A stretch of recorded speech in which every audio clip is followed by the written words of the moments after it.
Hey, what is up, everybody? This is Stevie Breach coming to you here today, and we're live.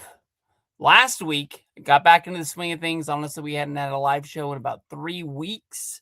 I'm really hoping I can get together with my good buddy Jeremy, and we can get a live stream going back off the ground. It is so much more fun doing the live streams. With somebody, being able to kind of like casually debate, have a conversation. But we've been doing this, just making live videos for basically 15 years, 16 years, I guess. So it isn't really anything. It's just, kind of like if you go through all four matches, most of the time this takes about 45 minutes. So it's kind of hard. But last week, of all my time making videos, I think mostly just because it was a live stream, I just stumbled out of the gate and it was horrible. I thought that I was just doing a regular video. I was gonna hit the button and just be like, we're just doing it over again. Hey, what is up, everybody? And then right there, hit me right like it was an in your house, free for all. We're live, pal. When Sid's trying to, redo his promo. But right before we started the live stream, I was about to get going, sitting down here in the seat, and I just casually remembered that I was supposed to do my girlfriend a favor, and I was supposed to take the laundry out. I was supposed to put laundry in. If I wouldn't have done that, oh gee willikers, I would have been taken to the woodshed. We're gonna sit down today and we're gonna talk about WWE's Royal Rumble 2026. It's gonna be coming to you live from Saudi Arabia. When we talk about this, we talk a lot about the headlines that are out there in the world of wrestling. I know everybody reads them just like I do. It's part of being a wrestling fan. It's a part of being a part of this soap opera. This all is, you get swayed. You're just sitting there at work trying to get your stuff done. You read a headline, and all of a sudden you get mad. Then you get mad to the point that it's like, well, I got to see this crap. I want to see what's going down. And the biggest storyline about this year's Royal Rumble is that it's going to be taking place live over in Saudi Arabia. I covered this a lot when I talked about WrestleMania going to be going there in WrestleMania 43 when they made the announcement. There's a lot of people out there that get upset about, the people of Saudi Arabia and how they're just buying up Royal Rumbles, WrestleManias. They basically get 2 pay-per-views a year. Now, it would be nice if those pay-per-views were ran in our town and we were able to go down, like for me, to go to the Golden One Arena and be able to see those. But if you really think about the shows that they run there, for so long they were like glorified house shows. Now they're kind of turning into like real PLEs. The last one that was over there wasn't that Punk versus John Cena. I think that was the King and Queen of the Ring, if I'm close. I'm not really 100% sure. I think that was the last time that they went over there. But for the longest time, they got good matches, but all in all, those matches really didn't mean anything all in the long run. Now, here we are in the nitty-gritty. They're buying up a Royal Rumble, they're buying a WrestleMania, they're pretty much cutting in line.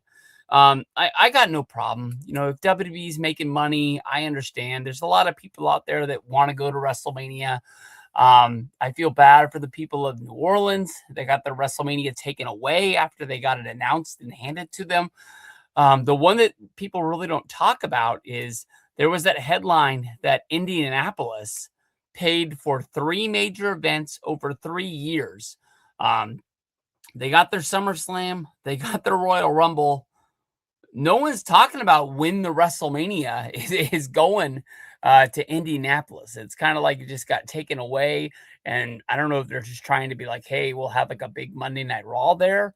Or they aren't even getting told like, hey, you're going to get like Money in the Bank or one of these other ones. I guess once you have a Royal Rumble, once you have a SummerSlam, there's really no going back to Backlash or Halloween Havoc or anything like that kind of along the way. But Saudi Arabia, where they're having it, I guess it's going to be a new arena.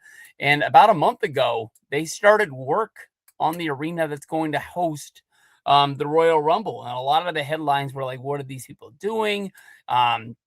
They don't even have anything put together, and within, like, 3 weeks, that thing was built.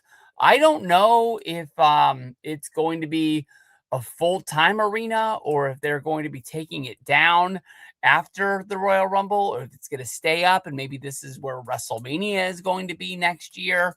I don't really know what their plans are, but, they got to work, and they really, put that thing up, really, really fast.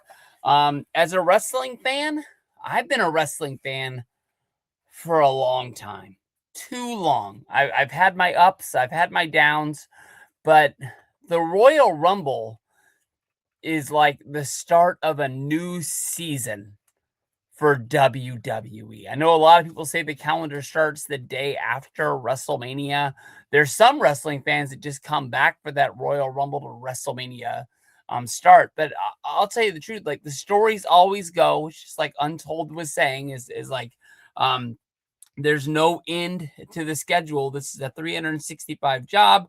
There's a Monday Night Raw, there's a SmackDown, 52 weeks a year. They do the PLEs on average about every month. But to me, honestly, the Royal Rumble is when they kick it into gear.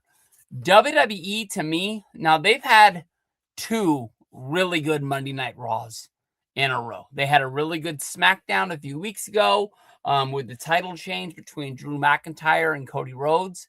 But as a whole, as in like getting me to care about the entire roster, where I'm about to have two matches involving 60 superstars. I'm going to have to know who everybody is as they come out. I know that we'll get a few returning legends. I know that we're going to get some people from NXT, but as a whole, I would say 25, 26 superstars should be on their main roster, on Raw, on SmackDown, and they did nothing to tell a story. I understand that, nobody wants to see Kane versus JTG and the winner qualifies for the Royal Rumble. But we went through that for years and we sat there and they rang the bell like, oh man, I wonder who's going to qualify for this match here. Kane is going up against a tag team wrestler and Kane wins. And we all kind of look at it like, yeah, it is what it is. So they moved away from that. But this year, Men's Royal Rumble? Do you think there's like 3 names that WWE's telling you has a shot to win this thing? I mean, I guess it's Cody Rhodes, Roman Reigns, or Obi Femi. And that's basically all that they've pushed. I think that Jey Uso talked about the Royal Rumble in a promo like 2 weeks ago. And a lot like the women's roster, Jey Uso was on Raw this week, and the only thing that he mentioned, the only thing that he cared about was defending the tag titles against the winner of the Fatal 4-Way. No mention of getting this Rumble going back to back. We've known he's thrown his hat in the ring. About a month ago, he took a step back in his career, and he's saying that he is going to focus on being a tag team guy so he can move forward. He kind of like built up too much pressure on himself as a singles wrestler after losing the World Heavyweight title, and he wanted to refine himself. Well, you refound yourself basically in the mid card, and we don't even know what's holding it up for you. I mean, like, I don't get it. I mean, if you're not Cody Rhodes, if you're not Roman Reigns, or even Obi Femi, who's coming up from NXT, because his name is written in blue on his little promo that they've been running, it makes me think he's going to SmackDown. If they want to make this guy a real star, whether if he's like high mid card, whether they think he's going to be main event, they need to put him on Raw. I mean, that's the only way, you're going to get looked at as somebody that they really care about. If you're following along, like Damian Priest was a main event guy, world heavyweight champion, leader of the Judgment Day. Had really good feuds on Monday Night Raw. The second he went to SmackDown, we all thought that he was going to be a big fish in a small pond, and that guy sank. We forgot about him. That's God honest, the only way there is to do it. His number one contenders match that he had at Saturday night's main event, that Sami Zayn won. That's the closest that he's been to a championship belt in a long time. He's had this Aleister Black feud that honestly has gone on for months and months and months. You look over at the women's Royal Rumble, they they barely mentioned anything about it. And if you're watching Monday Night Raw, every single woman wants to be involved in a tag team, and they seem like they care more about the tag titles than anything else in WWE. You've got Io Sky, Rhea Ripley as the champion. You've got Judgment Day with Liv Morgan, as well as Roxanne Perez. You can kind of switch in Raquel Rodriguez. She's going after the championship. She's actually going to be getting a championship shot next week. Next week, they're not even hanging around in Saudi Arabia. They said that Raw is going to be in Philadelphia. So, that's a lot of travel. Toronto, Saudi Arabia to the Philly, all in 7 days, just trying to get this show, up off the ground. That's crazy. But, all of these people are going there. They're picking up this bag, and, that's going to be huge for them. But we had a little bit in the back where they talked about the Royal Rumble for the women's, and it was like Becky Lynch, and then they got ran up on by Asuka and Kairi Sane, with Kairi Sane saying that Becky Lynch better be watching out, for Asuka to win the Rumble. I don't know. I mean, the Asuka storyline kind of makes sense, but Becky Lynch definitely not winning the Rumble. So this year, as a whole, the Royal Rumble matches, I don't even know if they should main event the show. I think that honestly, you could have a Royal Rumble match, like you start with the women's Royal Rumble, you go to the Sami Zayn match, you go to the men's Rumble. I think this year there is more people caring about AJ Styles versus Gunther than anything else that is going on in WWE. It's a very, very weird year. So let's get this rolling. Let's start talking about the show a little bit. I'm going to flip over. I'm going to look at the actual match card, because weird that Finn Balor goes in and he says he's declaring for the Royal Rumble on Monday Night Raw, and he gets told that the Rumble is full, even though we haven't had 30 people saying that they're going to be in it. So there better be a lot of surprises right off the bat. But if we're looking at the women's Royal Rumble match, we got to start by looking at who the champions are, who we're building up to have matches against. As of right now, on the Monday Night Raw brand, it is Stephanie Bakir, who holds the Monday Night Raw women's champion, and I am drowning right now. I'm going to look this up, and I'm going to be so freaked. Oh, it's Jade Cargill. Jade Cargill holds the SmackDown championship. I don't think I've seen her defend it, honestly, since she's won it. But as of right now, we're looking at it's definitely less than 20 names that have been here.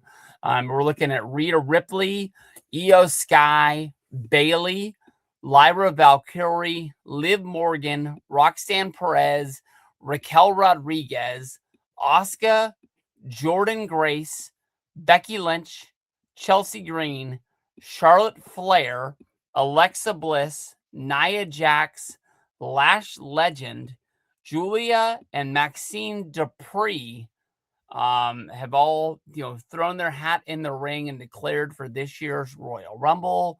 1, 2, 3, 4, 5, 6, 7, 8, 9, 10, 11, 12, 13, 14, 15, 16, 17. So we've got 13 more names to grab onto. I know that it's been a little bit of a dream. I think we all remember AJ Lee coming back to WWE. In my mind, I think she just wrestled in that mixed tag with CM Punk against Becky and Seth Rollins. Is that the only match that she's been in? I know that she showed up on Monday Night Raw and she helped Maxine Dupree in her feud against Becky Lynch. The word was that she signed a full-time deal to WWE. You would think that definitely before WrestlePalooza, she would have got herself into the best ring shape that she could have. I don't know if she's on a book tour. It seems like she's doing a lot of like conventions, doing autograph shows and taking pictures with fans.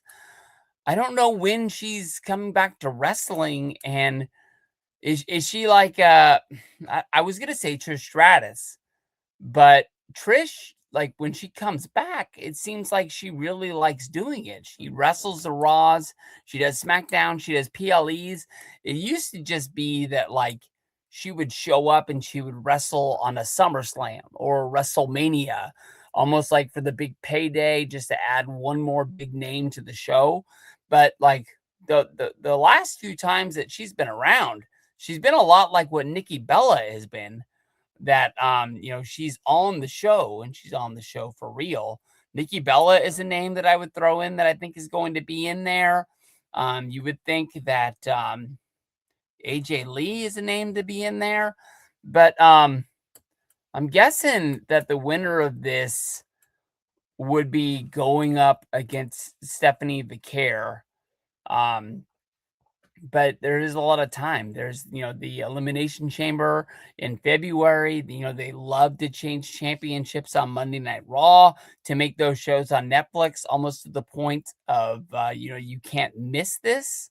That's how they that's how they mixed it up with the whole Bianca, EO, and Rhea Ripley for WrestleMania 41. It was the night after the Elimination Chamber when Rhea Ripley gave EO Sky a championship shot. So you can't really look at who is the champion right now and just be like, oh, okay, the winner is going to do this. Even though normally, when you win the Royal Rumble, the two champions come down and you have like a face-off inside of the ring, and then we come back on either Raw or SmackDown, and the winner declares, what belt that they want to go for. I had been thinking all year that Rhea Ripley against EO Sky was the biggest match that they were building to. The last time they had a singles match, it was at Evolution. It was busted up by Naomi, and Naomi ended up making it a three-way with her Money in the Bank briefcase, and then she ended up winning the championship. And she didn't get to ride off into the sunset and have the greatest storyline of all time because of her pregnancy. But it definitely is a moment that I think a lot of people are going to remember. They put it on WWE Unreal as one of the major storylines of season 2. But right now, I don't really understand how you get to Rhea versus EO.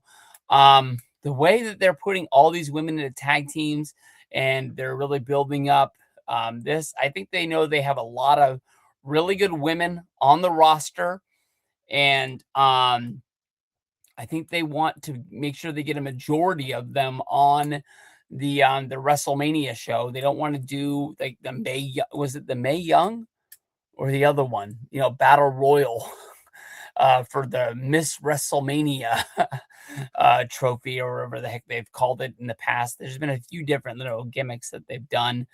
I think they're building up to do like a tag title. I'd be crazy to think it'd be a ladder match. I know that it would be something awesome that I think a lot of the women would go out of their way to really put something out there, that would be awesome. The names that they're giving, the best storyline that I can think of is picking Liv Morgan of the Judgment Day. Liv Morgan, watching the show right now with Raquel Rodriguez getting the shine, going after the championship. She's got a shot on Monday against Stephanie Vakir. Liv Morgan has been wrestling in a tag team with Roxanne Perez, saying that they want to go after the tag title. So she's not even the main focus of Judgment Day right now, even though she's kind of in that, is it Liv, is it Finn leadership role of, pushing each other. I thought that with Liv coming back after her injury, Liv and Finn would be able to bury their problems and just sort of like put the Judgment Day into the right direction. But after seeing on Monday, her riling up Finn, even though it looked like he, it took a step towards being a baby face and leaving the Judgment Day behind and listening to CM Punk, I guess that's not what it's going to be. So I'm picking Liv Morgan to win the Royal Rumble. A lot of times when you do these, there's 30 women inside of this match. If you put a little asterisk next to Liv is my definite winner. If I was walking into the Westgate and I was going to the, what did they call it? The Mega Sports Book, Super Sports Book, whatever it was. If I walked up to the window and they were taking bets on wrestling, I would put, a majority of my money on Liv Morgan to win the Rumble. As a little asterisk, it's something that I want to get a little bit of action on just to be able to, see if I could back up my winnings if that didn't happen. I would want to see Roxanne Perez maybe be forced to eliminate Liv. The Judgment Day never gets along. The Judgment Day is always one-upping each other. And, the second that Liv Morgan stepped away and Roxanne filled that role, everybody was waiting for Roxanne and Dom to start something. And they never really pulled the trigger on it. With her always making her chicken nuggets. I guess Liv Morgan is the queen of chicken tendies. So Roxanne Perez didn't even try. But I think Roxanne Perez taking a step forward is saying she's the leader of the Judgment Day, and Raquel and Liv are going to have to listen to her, or if not, just going off on her own. That would be freaking awesome. Roxanne is somebody that I don't think they're just putting in matches on Monday Night Raw to, get experience. I think it's somebody that they really trust and they believe in can, get their job done. So I think Roxanne Perez is somebody that the booking committee, Triple H, whatever you want to call it, really believes in. And I think she's going to be a real future of WWE. So, I might not put as much money as I put on Liv Morgan to win the Rumble, but I think that she would be the best. Let's see what we got here. The biggest nerd won. I feel like there is barely no hype for the Rumble this year. That's very true. I talked about that at the very beginning. It seems like on Monday Night Raw, speaking of the women's division, everybody cares about being in a tag team, going after the tag titles. I don't know if they're building to something. That might be like a WrestleMania or maybe Elimination Chamber. We've done Elimination Chamber tag matches in the past. I think it was back in 2016. The New Day won the match. I don't really remember who else was in there. I'm guessing the Usos would have been in there. Maybe the Bludgeon Brothers were in WWE at that time. I remember that because of their alliance with Triple H and Stephanie. What the heck did they call them? The it was the what was that group called? They called them something. The Powers? No. 10 years ago. Just because of their alliance with Triple H and Stephanie, they got to have 3 members inside of the chamber to everybody else's 2, which didn't really make it that true. But yeah, it just seems that WWE, they went on Christmas break. When they came back from Christmas break, all of a sudden they were like, oh, shoot, Saturday night's main event is in 2 weeks. Royal Rumble is in 3 weeks. They chose to like push everything to make sure everybody goes to Peacock to watch Saturday night's main event. That's kind of it's not a brand new alliance that they have there, but they don't want to lose that deal, even if it's only 4 shows a year. That's money coming in. So they had to go to that. And then they flip over to the Royal Rumble, and it's almost an afterthought. If it's not AJ versus Gunther, a storyline that's been going on for about a month, there's really nothing going on. So from there, we're going to move over. We're going to look at the WWE Championship match, which is Sami Zayn going up against Drew McIntyre. Sami Zayn, he won the Fatal 4-Way on Saturday night's main event. It was the main event of the show. They were in Montreal. Sami, last time they were in Montreal, his hometown, we all thought that Sami had a chance to beat Roman Reigns for the undisputed title. Then, of course, that would have set up the winner of the Royal Rumble versus Sami Zayn. They even did a segment on Raw where it was Cody and Sami talking about what if this match has to happen. And, it was a fun chance to be. I don't see Sami Zayn as a guy walking into WrestleMania as WWE champion. I don't not like Sami Zayn. Sami Zayn, the person, is a very good guy. Sami Zayn, the wrestler, is a very good wrestler. This character of Sami Zayn that has been wrestling since 39, to me, has geek written all over him, and that's coming from one of the biggest geeks that there is in the world. Sami, to me, like since WrestleMania 39, is just the aged veteran. He's hanging his hat on, I main evented WrestleMania 39. Me and Kevin Owens, we wrestled the Usos night 1. We won the WWF tag titles.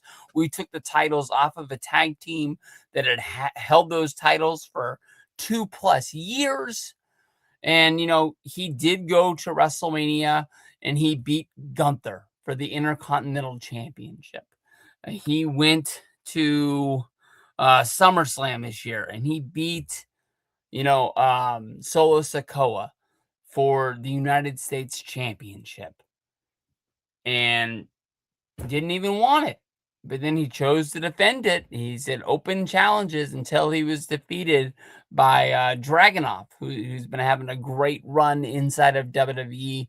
He lost the match to Carmelo, where he dropped the title. He was in the matches to go to the number 1 contenders match, but I think he lost to Sami Zayn in that match to like even up their deal 1-1. I don't think there's any real big story to this match other than Sami Zayn, his quest to be champion. He doesn't care if he's WWE champion, doesn't care if he's world heavyweight champion, just wants to be seen as a main event player in WWE because he's stacking things like he's going to be, making his Hall of Fame plaque that'll hang on the wall someday. People love going and looking at the records. Sami Zayn has never beat Drew McIntyre. The fact that that's not an internet story, the fact that that's a WWE story scares me because of the fact that Sami is one of the few guys that has won in his hometown. They're going to Riyadh, over there. I talked about this in my video the other day. I don't really know the story, and I wish I knew exactly where to go and look it up. Maybe if I watch the pre-show leading up to the Royal Rumble, maybe they'll talk about it. But when WWE first started going to Saudi Arabia, I think it was because of Sami Zayn's ties to Syria. He was not going. And now Sami Zayn goes, and he's looked at as one of the biggest baby faces in WWE on their main roster. Saudi Arabia loves Sami Zayn because of the fact that they had a few shows there and he didn't go. you would think that the fans there would boo him. But I didn't really get to go into it in the opening. But like, I think it's cool for the Saudi Arabian people to get these shows. I'm not one who's going to throw the flag and say, like, they deserve to go other places. It's, it's bad blood money that WWE is getting.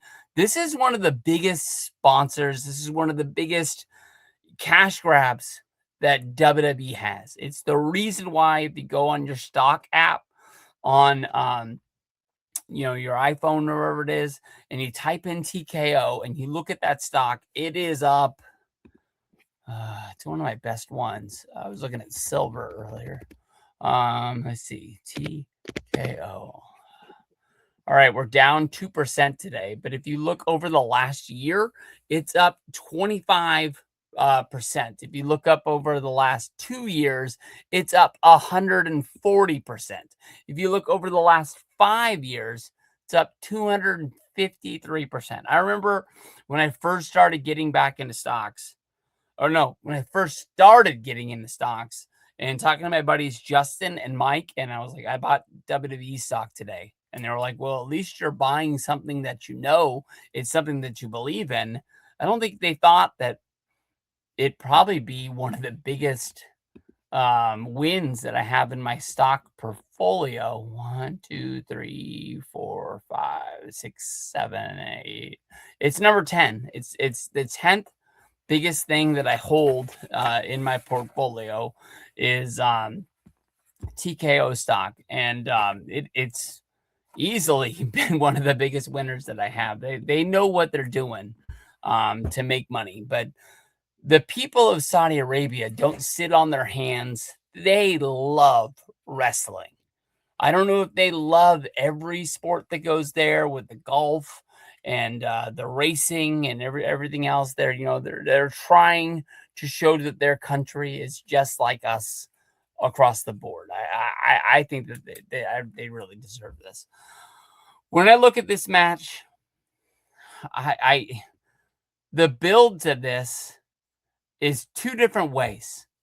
Drew McIntyre needs to fight Cody Rhodes because he lost the championship to him.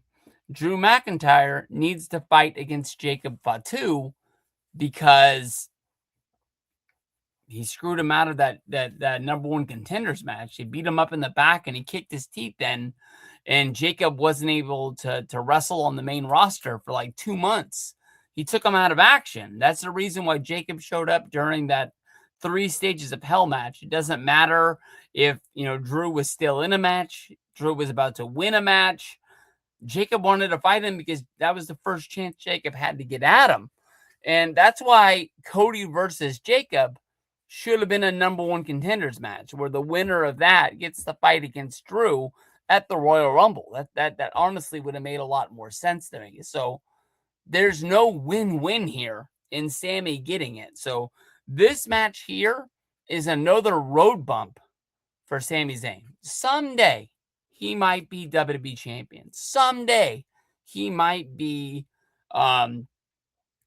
what's the other one? World Heavyweight Champion on Monday Night Raw.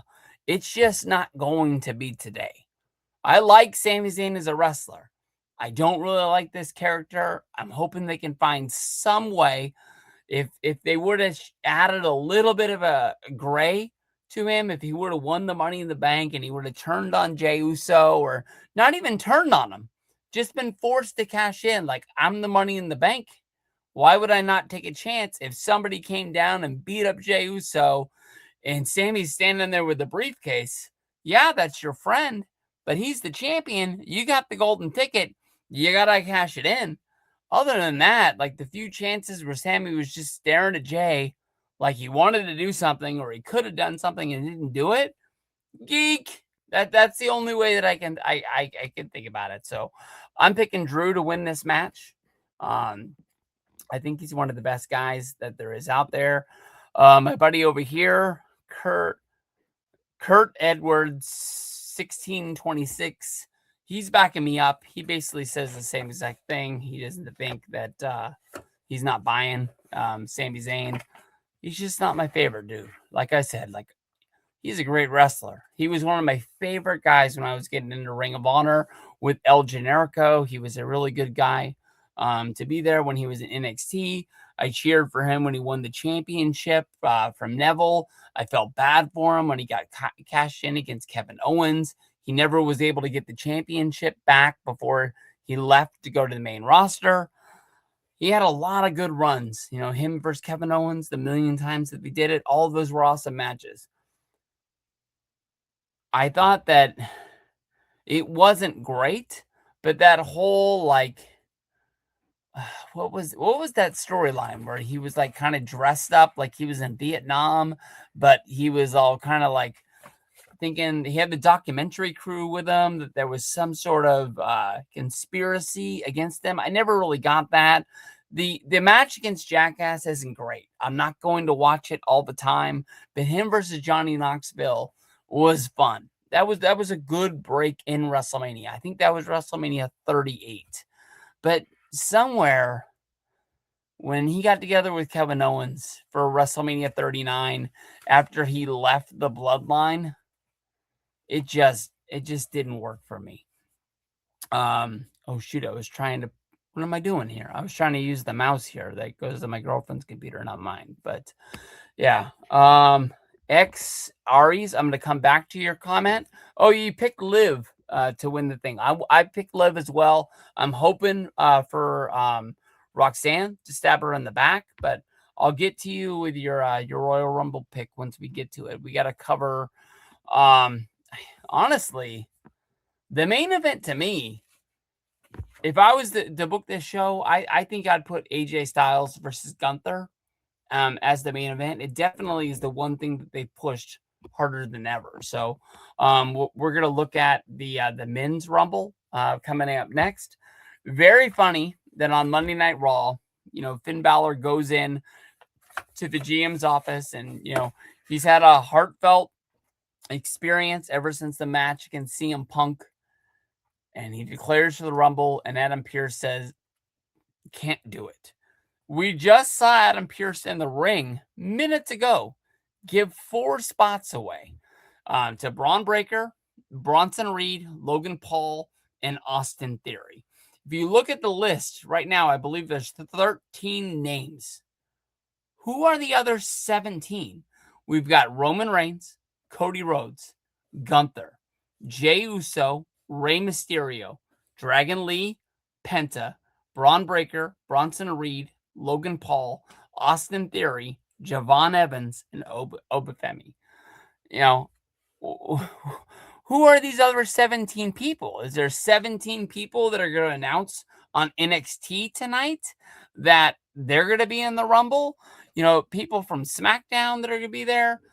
I don't understand. I mean, that's the reason why they had Finn snap, go out there, beat up AJ, beat up CM Punk. I guess he was going after Punk more than he was going after AJ. He just had to break up that match because if he can't win the Royal Rumble, he needs to get a championship shot some way. So he needs to stab CM Punk in the back to where now Punk wants to fight him.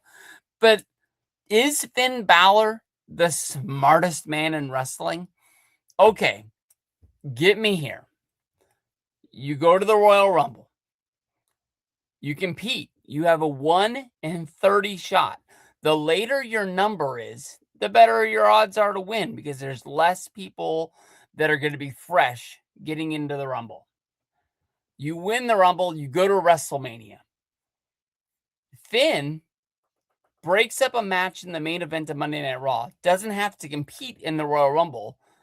The way I'm looking at it, he's either going to be named to have a match against Punk on Raw the Monday after the Rumble, which is in Philadelphia, or they'll put the match together and then it'll be the next week. So instead of being on, you know, February 2nd, it'll be on February 9th.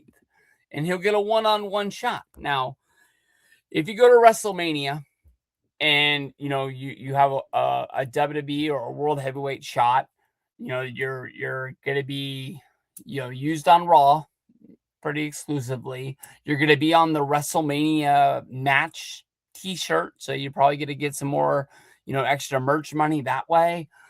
It's a match that's going to be remembered because it's WrestleMania. But if your goal is just to be champion, aren't you going to get a championship a shot any way you can? He's going to be able to wrestle Punk on Raw for the title, and he doesn't have to compete against 30 other guys. I don't know. I think if Finn is going to win out, even if he doesn't get to be in the Rumble, the long way. I other than just coming down and beating up Tozawa. I'm sorry, Tozawa. You just won a match. You're the number one contender to the tag championships. But for the longest time, you were the lowest ranked guy on the WWE video games. But, if he just went down there and beat him up, I think somebody beat up Tozawa last year. Oh, and that's how Speed got in there. Okay. Carmelo got eliminated as he was walking out. Tozawa was walking in, and Carmelo just beat him up just to beat him up. At that point, they came and checked on Tozawa, and they sent Speed in there. And that's how Speed got into the Rumble, to be able to be speared and laid out by Braun Breaker. So if they're going to do that for 2 years in a row, Tozawa comes out for his number, whatever the number that would be, and then Finn beats him up from behind. And then, remember when, it was Lana got laid out in the Women's Rumble, and then Becky came out and she was begging to go in since she couldn't go in. And it was finally Fit Finlay. I haven't seen Fit Finlay as an agent in WWE in a long time. That might have been one of the last times that I've seen him. I hope that he's still with the company. He was really, really good. And everybody always said him and Dustin Rhodes, when they were in WWE, were two of the reason why the women's division was starting to get so much better in 2015 and 2016, because they would work with the women's wrestlers so much. But I don't know. Is that a storyline that they want to run every year, waiting for somebody who's disgruntled about not being, invited or not announcing that they want to be in the Rumble in enough time to be able to do it? Here we go. Let's just start at the bottom. Obafemi, brand new in WWE. I think that they're giving him a big rollout. They're putting him on the main roster in his, I guess this is his debut, because they didn't really count the Saturday night's main event, John Cena Goodbye Party, as debuts or call-ups. This is his call-up. So this is when he officially joins the roster. We don't know if it's Raw or SmackDown yet. I just know that his name is written in blue. That's what maybe thinks he's going to SmackDown. I don't see him winning the Rumble and having a match against Drew McIntyre. I don't see him having a match against CM Punk. I think that he is at to crawl his way up, win an Intercontinental title, win a United States title, before he just flat out, I'm a main eventer. There's a lot of people who watch NXT that think he is a main event guy. They'd say that he has one of the most eccentric eccentric ring entrances in WWE. I don't know. I haven't seen him enough. I didn't even think the match against Cody Rhodes was that great, but I saw the headlines, people being ecstatic to call him up to the main roster as soon as possible. I don't see somebody winning the Royal Rumble in their call-up match. Now, we have seen, Finn Balor beat Roman Reigns on his debut on Monday Night Raw. Stephanie Vakir qualified for Money in the Bank in her debut on Monday Night Raw. Stuff happens. I don't think people win the Royal Rumble. We just went through last year, people thinking that, Jey Uso was one of the worst Rumble picks of all time. Just think about all of the fringe wrestling fans that come to watch wrestling from January until April who don't watch NXT. They don't do the takeovers anymore because they always sort of call them old school WWF Halloween Havocs and stuff like that. They're not going to know who he is. They're going to think that wrestling has completely jump the shark and it is done if somebody does it like that. Maybe he's in the final four, maybe it's something like that, but I don't see him winning it. Javon Evans, my biggest hope for him is that he's able to use his high flying stuff to be like the new Kofi Kingston. Last year, Kofi didn't get his annual Royal Rumble spot of trying some way to be eliminated but saved. Nothing to me will ever beat when he got eliminated and the No Way Jose party caught him and threw him back in. Why the No Way Jose party would help a member of the New Day, Kofi Kingston, there was never a like a match with them together, showing them as a team. Maybe they're just always down for a party. There was never ever a payoff to it. It was just a cool spot for me to be there. Now, when I lump in the Vision, who were all granted into there, they had a backstage, get together where Logan Paul broke the ice. You can tell that that locker room, nobody really wants to say anything. In my opinion, every single member of the Vision thinks that they deserve to be the main event. They need to be, the guy going against CM Punk. I think everybody in here thinks that they have a shot um, to win the Royal Rumble. Um, but Logan Paul stood up and he was like, "We need to come up with a plan. There's four of us. There's more of us than there are them. There's a few groups in there that'll be together. You're guessing that Penta, Dragon Lee, Rey Mysterio, that they'll probably hang out together as much as they can. Um, but still, it's a 4-on-3 affair. Even who's gonna be trusting them to be able to go? But who's not gonna trust Rey Mysterio? I mean, Rey Mysterio comes over here and asks to borrow $5. I'm gonna give it to him because I think Rey's the kind of guy who's gonna come back with 10 and give it to me the next day. But Logan Paul said we all need to work together to make sure that Braun Breaker wins this deal. And Bronson Reed immediately was like, "Yes, that's the plan." You can tell that Bronson is not going to go along with that plan if there's any chance. We're going to see, Shawn Michaels running over across the ring to help out 10 guys eliminate Diesel and trying to make it look like he's trying to make the save.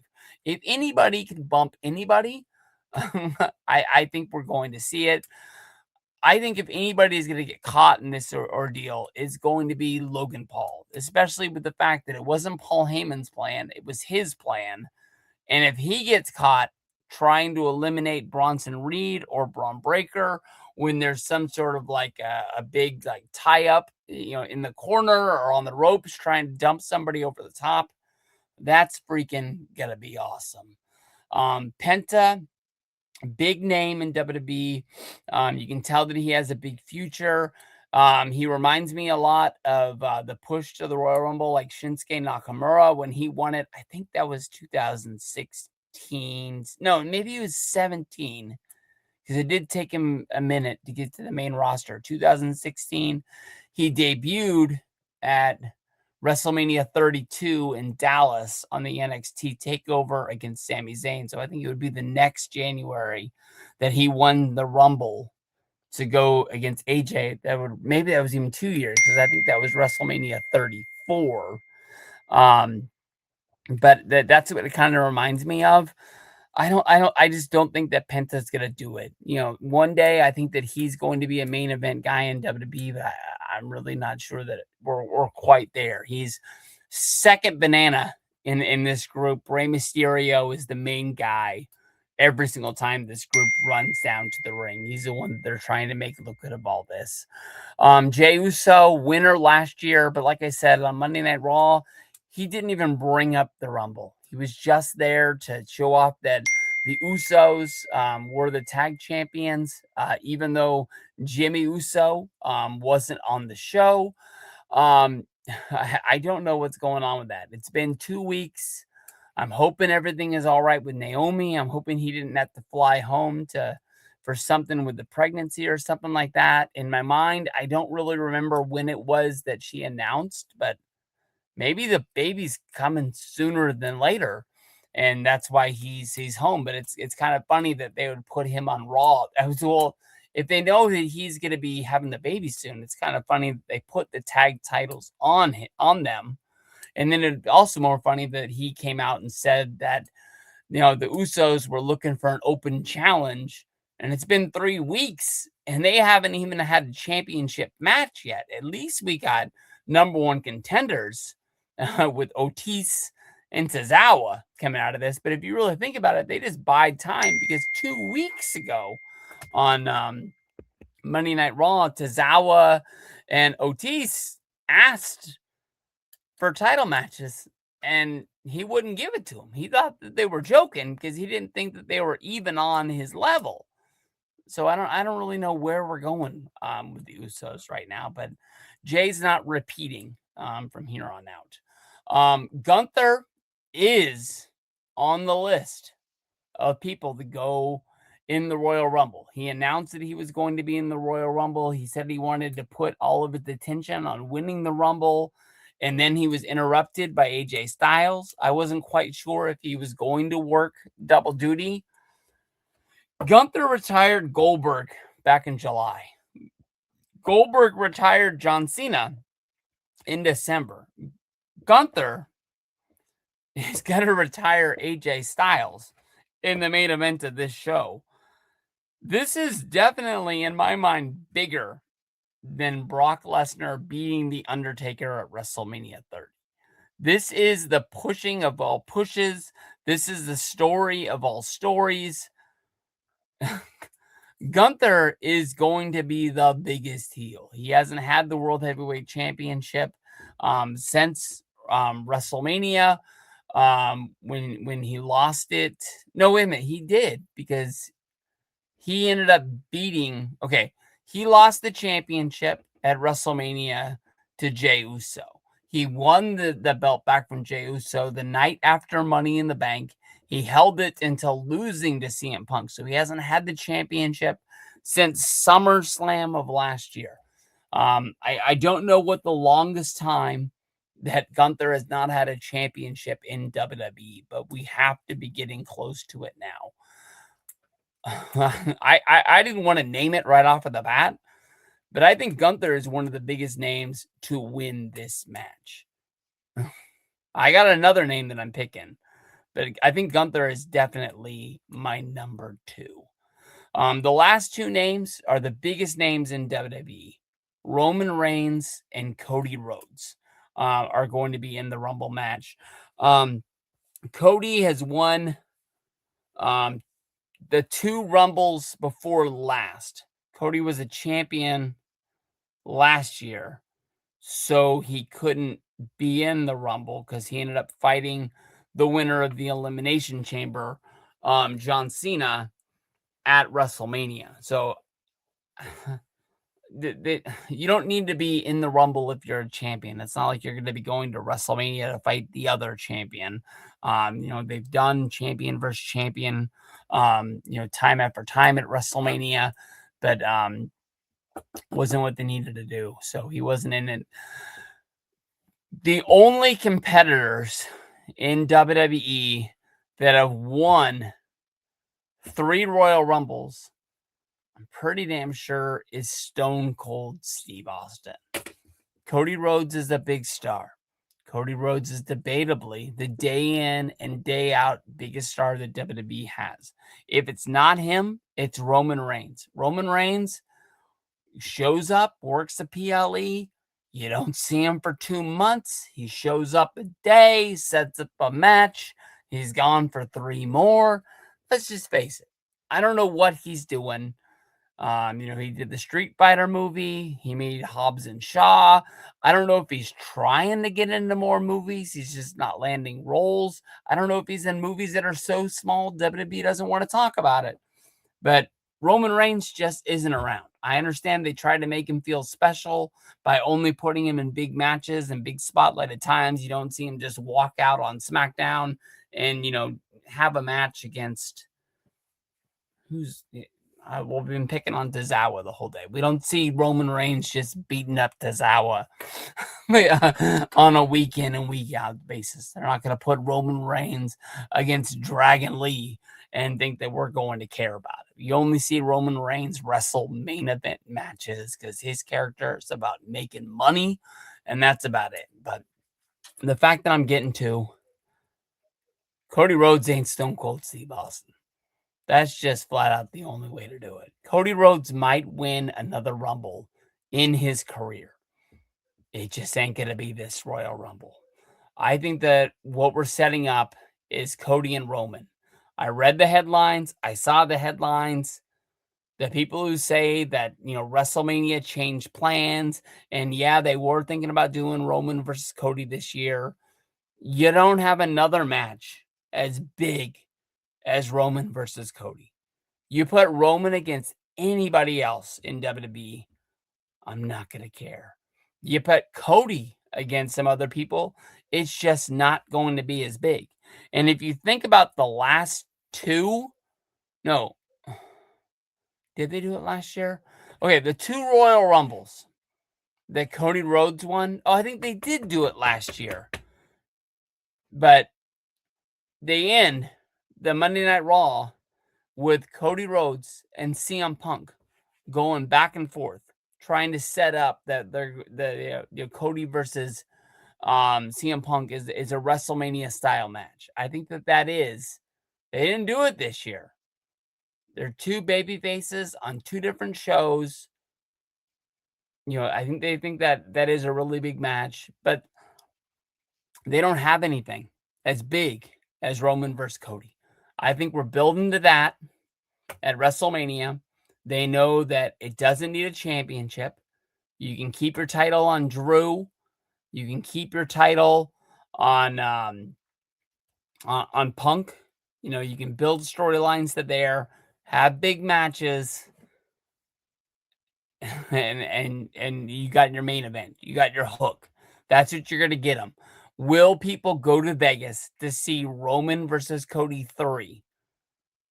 Cody had Roman beat.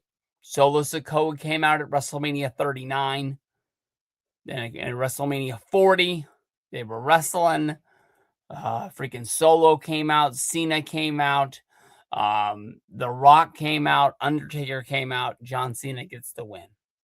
What would happen at WrestleMania 42 if Roman and Cody fought and nobody came out? Let's face it. Who's going to be the friend that comes out? Roman ain't got no friends. They might have enemies that come out to beat them up, but no one's coming out to make sure that they get the win. This is going to be a true one-on-one affair. I think it's a WrestleMania main event. I'm not hanging on the fence saying that I want to go to WrestleMania. I've had my good buddy Isaac. He's almost had me on the ropes a couple of times. I just keep thinking about it. He's got a really nice place to stay at the Luxor. I think it's $500 for the week. He's got two really good tickets. One of them he's trying to give to me. I can't remember what the price was, but it's pretty affordable. And I think it's kind of what I paid last year. And it's a better seat than what I had. But I just keep thinking, what am I going to do all week? Last year, I met everybody at WrestleCon. They named Jack Swagger for WrestleCon. I want to see that. I want to meet him. But I dropped a lot of money when I went to WrestleCon. Go check out those videos. I met every single wrestler that was there. I put up that the review of the cards that came back from PSA to get those cards authenticated from the Hall of Famers. There was a lot of them. There was 22 plus cards that I got signed. Do the math on that. It costs at least $40 to $60, sometimes even $100 to meet those guys. So I don't want to put the number out there, but I didn't come back with much cash. So let's just tell you that. So when I think about what's going on in WWE, especially when I talk about the Drew McIntyre match in the last video there, I think the winner of the Royal Rumble hasn't even been named. I talked about with the women's match, if I was to walk in to the Westgate and go to the sports book and make a bet, I would put my money on Liv Morgan to win the Rumble this year.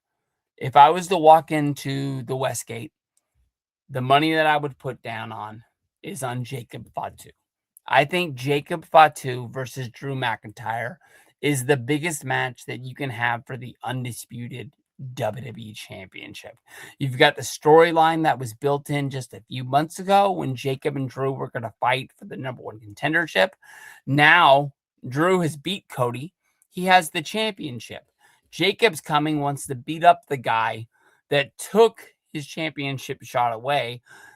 And at the same time, he kicked his teeth in, so he gets to take this guy's title away while he tries to kick out Drew's teeth from his mouth and leaves him laying at WrestleMania. Jacob Fatu has taken wrestling by storm since he's been there. I think WWE would love to put a crown on this guy and see if he can, hold the championship. What a rise that he's had. They basically sign him from the Indies. He doesn't have to go to NXT. They put him right with Solo Sikoa. And I'm a Solo Sikoa fan, but he outshined him to the point that he just left the group, went off on his own. He beat Solo in a steel cage match at SummerSlam and just left those MFTs in their dust. Jacob Fatu is my pick. If I was to put any money down to try to cover my bet, I'd put it on Gunther. I think that honestly, that Jacob Fatu and Gunther are the easy bets for the Royal Rumble this year. Anybody else, I can understand if you want to put some money on Roman. I understand if you want to put some money on Cody. Roman and Cody are going to fight at WrestleMania. Neither one have championships. If they win the Rumble, they screw that up. You have your main event without the championship, and just whatever happens is the best guy. That's the way that it's going to go down. I think that I'm not 100% sure, but maybe Brock versus Roman and a WrestleMania was one of those non-champion. I'd have to look it up, and I don't even really know how to start. But yeah, Jacob Fatu to win the whole big deal. When you go to the main event, it's very weird that you're not talking about the Royal Rumble as one of the big matches of the night. A few times the Royal Rumble. Well, when the Royal Rumble was created back in 1988, and it was a USA special, the Royal Rumble didn't even main event that show. And it wasn't Hogan versus Andre, who had a contract signing for WrestleMania. That wasn't even the main event either. It was just a normal tag team match with four dudes in it. And I think they just wrestled up until like they ran out of time, and they were like, just get the pinfall and get out of there, because it was a special to build up WrestleMania, and that was the meaning of the Royal Rumble. It wasn't supposed to take off and become its own pay-per-view, or Big John Studd won one, Hulk Hogan won two, Ric Flair won one, Yokozuna won the next.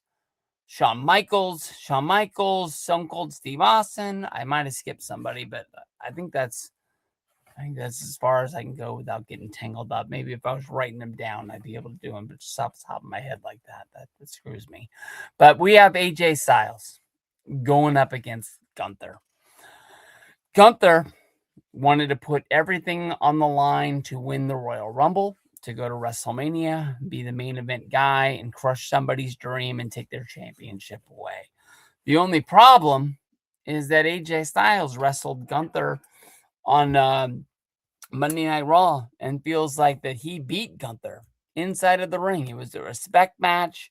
They were, trying to avenge the loss of John Cena. AJ Styles didn't like some of the things that Gunther was saying, that he tapped him out like a bitch, so on and so forth. But Gunther outsmarted AJ.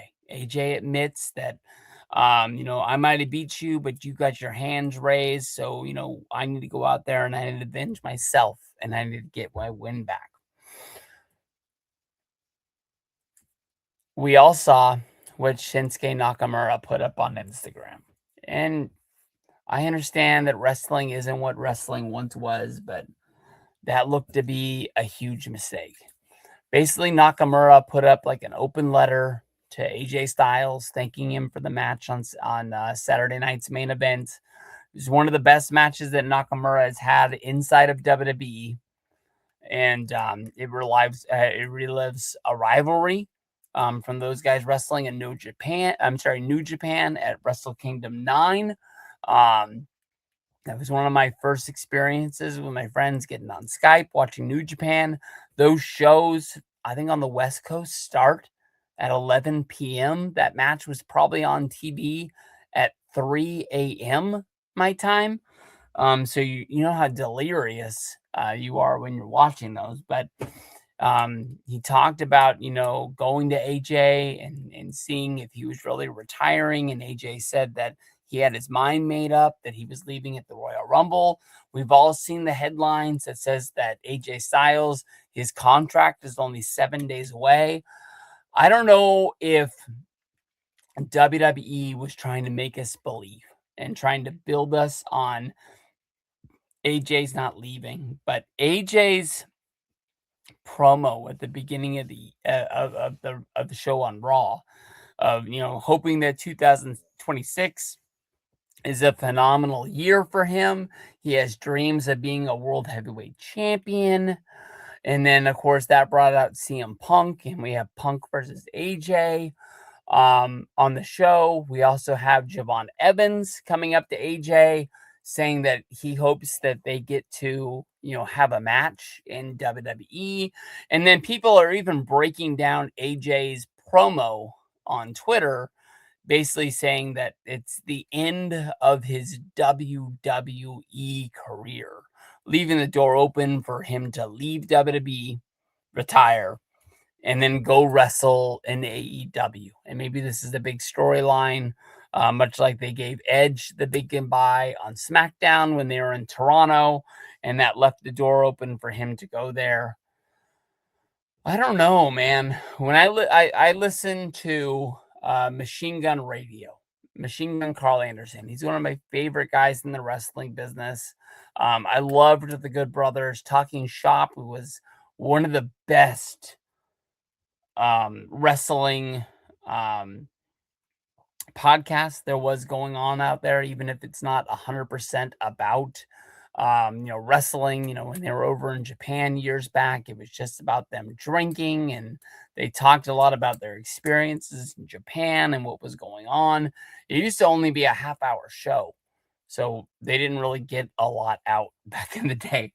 But I don't know, when I hear him talk about AJ Styles and what is open for AJ in the foreseeable future of, I think that AJ has a good chance, if his WWE contract truly is ending, to be the main event guy at WrestleCon this year.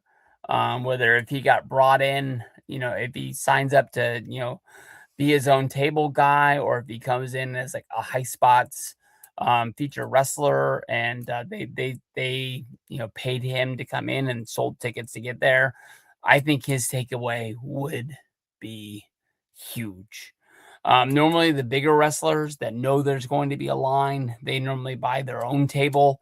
Like Cardona says, you buy in, you believe in yourself, and know that you're going to make the money back for whatever the table's going to be.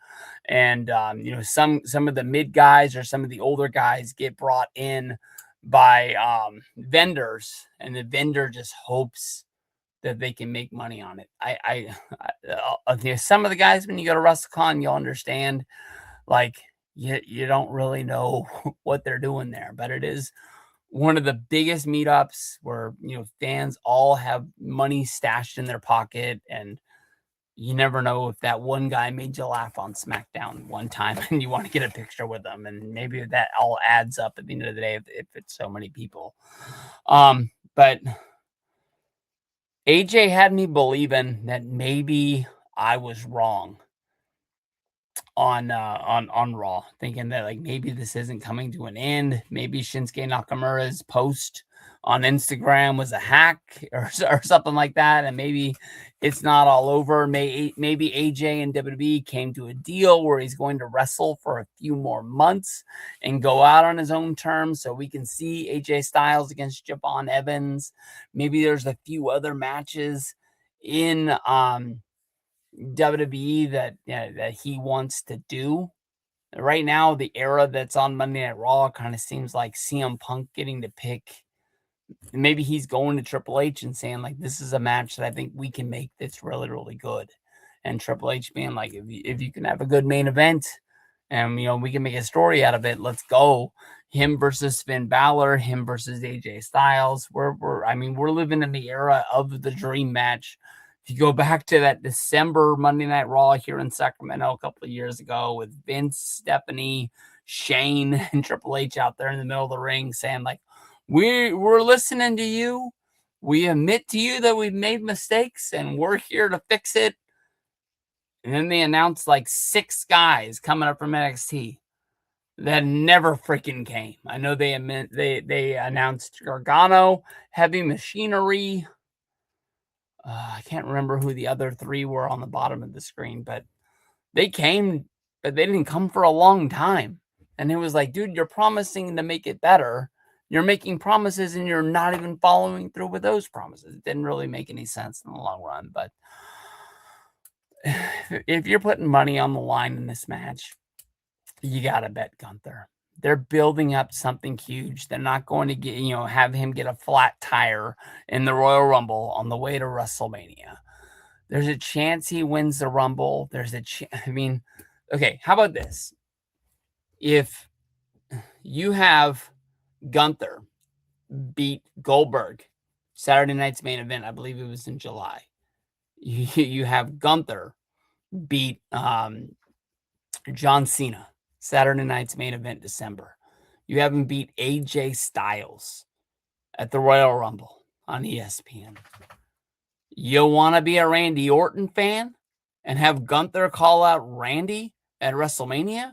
You want to have Gunther call out Brock Lesnar at WrestleMania? Those guys both rookie class of 2002 in WWE. How much longer do you think they're going to be around? You don't think that's a huge name to put on his plaque saying that Gunther retired all of these guys, made them lose in their last match? Gunther's got plans, and they're not all built around being WWE champion. I think that's a little bit of icing on the cake, but him ending careers and being the real life Undertaker that's making guys pack their bag and sending them home, I think that means a lot more to him in the foreseeable future. So I think there's a good chance it's going to be the main event. I'm taking Gunther to win this whole deal. The whole deal with Punk and Finn Balor, I'm not really quite sure what they're doing. I think they're building up towards a Monday Night Raw. Like I said earlier, that's pretty smart. For Balor, it sucks that he's not in the Rumble, but if the goal is to be champion, you don't get to sell a few of the WrestleMania shirts. Well, then again, if Balor wins it at Raw, whether if it's on the 2nd or if it's on the 9th of February, if they have that match against Punk, he's going to be the champion come WrestleMania more than likely anyways. So he just cuts in line. I think I kind of skipped him over, but Aries threw out there Braun Breaker as his pick. Braun Breaker is my future pick. I think if I'm picking Jacob Fatu to win the Rumble, that means he would go against Drew, which opens up the Elimination Chamber would be for the Monday Night Raw Championship. So I think that's how Braun Breaker could win the chamber. I understand that more than likely, if Braun is in the chamber, Bronson Reed will be in there with him. So that's, fuel to add to watching the Rumble to see how they interact, to see if Bronson really is on Braun's team. But besides for that, at this point, you should have Penta in there, maybe Rey Mysterio.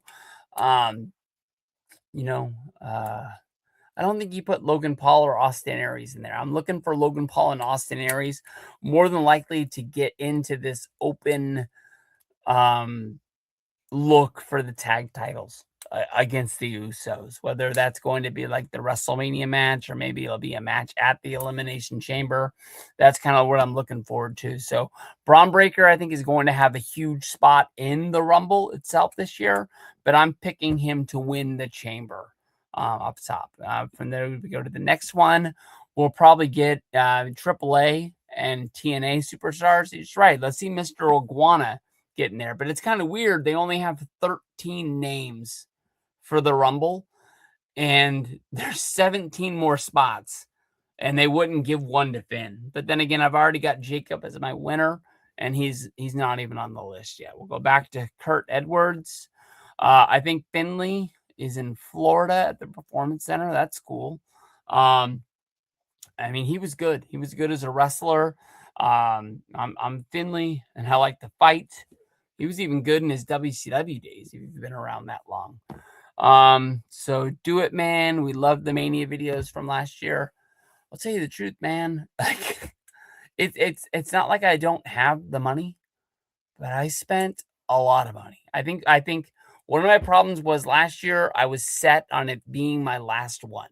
So I wanted to do as much as I could at WrestleMania last year. So even though I had planned on going in a pack of 3 or a pack of 4, I ended up going by myself. I got a cheaper room. I stayed at the Westgate. I think originally we had a room at Harvey's or Harry's. Yeah, Harvey's. No, shoot, it starts with an H. I thought Harris. I think we had a move. I think at Harris, and freaking I-88 Miguel was kind of like on the fence whether if he wanted to go, whether if he didn't. I don't blame him for not going. He wasn't really following the product. When we went to Survivor Series this year, I think that was his first WWE show in 5 years, he said. I have to go back and see it. I think he still watches AEW a lot. I don't think he really follows WWE as much as he once did. A lot of the stuff I was telling him, like, I think they're going to do this. I think they're going to do that. I think he was biting on it. And a lot of the stuff that I come up with in my head is futuristic weird booking that if it came true, it would be fun. But normally I don't get it right for the people that watch a lot of my videos. But, I told him that I was switching the hotel and I was going to a different one because it was like I want to say it was like $500 less dollars. I was using the WrestleCon hotel and using their block of rooms to get one for a lot cheaper. And it really worked out for me. But because of that, I went to WrestleCon, for all 4 days. I met a ton of wrestlers from the top of the card to the bottom of the card. I went to that one dinner at Outback.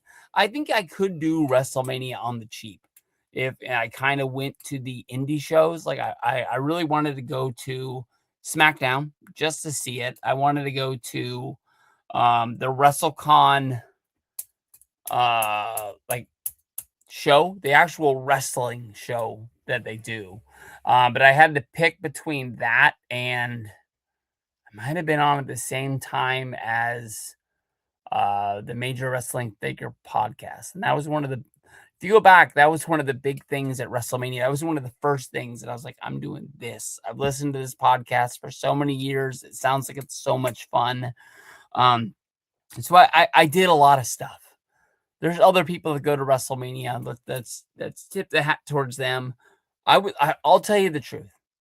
I would love to go again, but I wouldn't want to go to Las Vegas back-to-back years for the one deal of I did almost everything because I went out of my way. The only thing that I didn't do was I went to Fremont Street and I went to Ziggler's comedy show. It was funny. It was good. I got to meet him.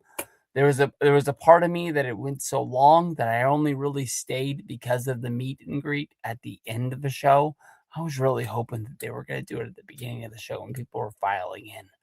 Would have made a lot more sense, and I probably would have left. But it was fun. It is what it is. But I was standing in that parking lot at 3:30 in the morning saying, like, What are you doing? I'm in bed no later than 9 o'clock on a night in night basis. Some nights 6:30. I ain't bragging. 7:30. Football's on. Maybe I might stay up a little bit later, but 9 p.m. is like the latest, other than like if I go to a concert that I can really think of. But it was fun times. So we had a good one, hour and a half almost. That's probably the longest one of these that we've done. There was only 4 matches to really go over. I'm really excited about these. If you didn't watch it from the beginning, I think I think even now you can rewind it and start at the beginning. Or I'll download it, I'll upload it, and then I'll cut it into clips tomorrow. Be up on the Stevie Breach channel. Oh, that was one right there. Okay. All right, we're going again. You got me. Tony Amache, 4797 brought this up. I'll tell you the truth. I've made like 4 videos in a row.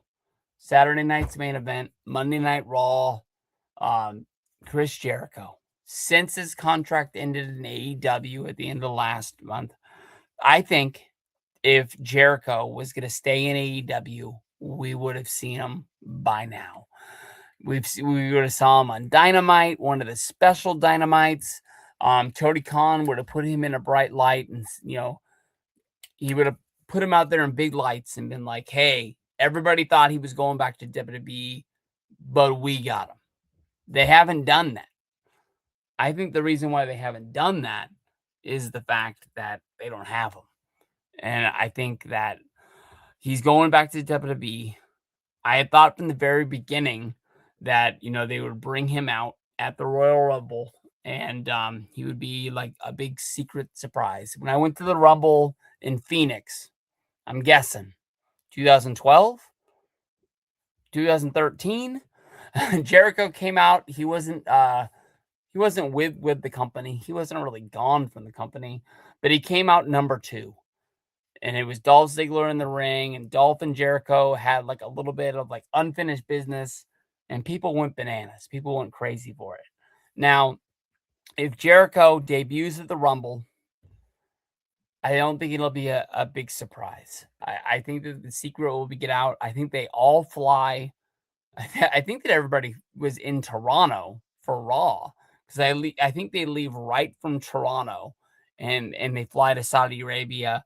They do a lot of like stuff around the town to build up hype for these Saudi Arabia shows because a big part of WWE going there is the fact that they're trying to show the atmosphere is cool. Like the women are having fun, the women are smiling. The way that people think about, Saudi Arabia isn't really the way that it really is. And what was I getting at? I don't know how you hide Chris Jericho. I understand that WWE has private jets, but you don't really want to fly Chris Jericho in on a normal flight into Saudi Arabia. Even if it is Saudi Arabia, you don't want a picture of Chris Jericho at the baggage claim getting out. This is going to be one of the biggest Royal Rumble surprises that they've done in a long time. But it's coming. No doubt in my mind. It's just going to be what creation of Chris Jericho are we going to see? Honestly, in my opinion, if this is going to be the final send-off of Chris Jericho, I don't know how long he's going to do this. His age is up there, but when he's in the right state of mind, when he's getting something that he believes in, we've seen Jericho change shapes. We've seen him in shape, out of shape, in the best shape of his life when he was in AEW. At times when it seemed like he was phoning it in, he was doing what he was doing. But what I think for one of the best storylines, whether if he's going to be from now until WrestleMania, whether if he's going to be now to SummerSlam, if they're going to run it for as long as they can before it falls off the bricks, I think it would be cool if we see all of the incarnations of Chris Jericho. He starts, I don't know if he can still do the ponytail. I'm trying to think of what his hair looked like the last time we saw him in AEW. If he can do the thing when his hair is coming off like this and he's making the stupid funny faces. But if we can see Jericho in this last, I'll call it year, if this is the goodbye of Chris Jericho, if we can see him slowly fade and go through all of the greatest hits, whether if it's Y2J, I want to see the Painmaker, I want to see the highlight reel, and all of the nicknames that he had, the 2009 when he was the best superstar that they had in WWE because he was the only guy. He would wrestle on Monday Night Raw in a tag team with the Big Show. He would wrestle on SmackDown as a main event singles guy. He was the only guy doing both shows. I don't even remember if it was because he won the tag titles that he got the shirt showing up. I think it was him and Edge. Edge got injured and got replaced by Big Show. But yeah, he was awesome by far. Jericho, if I had to go into the Westgate and place a bet, I think Jericho's debut is going to be at the Rumble. I think as a reminder, before we leave, we're closing it out here. Saturday, I think the show starts at 11. Make sure you go out of your way and make sure you don't miss the beginning of the Rumble. It's definitely going to be earlier than you're used to because it's going to be live from Saudi Arabia. I'm even wondering like what time the pre-show starts. I know that I don't need a 3-hour pre-show, but I'm kind of thinking I want to be in front of the TV at 10 a.m. to make sure I see what's going down. But peace out, everybody. Super shout outs, freaking Yay88. Make sure you go out of your way to watch Assault and Battery 777's video from yesterday. Shout out to my buddy Mike. He has a video. He's not using the HBK Fan 25. He's using a different one. But he started a podcast with him and his buddy Joe talking about sports cards, not all wrestling cards. He talked about football, talked about baseball, whatever cards he can get his hands on. I think it's called State of the Hobby. If you go look for State of the Hobby on YouTube, you should be able to find the video. I told him that I don't want to miss anymore, so text me when it's put up and I'll tweet them out. But thank you very much. Somebody lost me. The Tony Nachi guy comments over in the chat there about JoJo Siwa. JoJo Siwa was one of my kids' like favorite entertainers, singers, actors, YouTube personality back in the day. I don't want to see her showing up on Raw. I know that she's had some ups, she's had some downs. She's trying to stay in the limelight to stay famous as long as she can. JoJo Siwa in WWE, I don't know, man. Maybe it would make them watch a show with me. I doubt it. They haven't talked about her in a long time. But Peyton, my oldest, 4th grade, JoJo Siwa to the moon. She wore JoJo Siwa bows in her hair every day of 4th grade. 5th grade started, bows gone. I think she might still have a collection of them in a box because she doesn't want to throw them away. I think she hears me talking about her. I think I hear her yelling in the other room. But yeah, no more. JoJo Siwa, stay away from WB, please. Oh, Mike's texting me right now. Oh, dang it, what am I doing?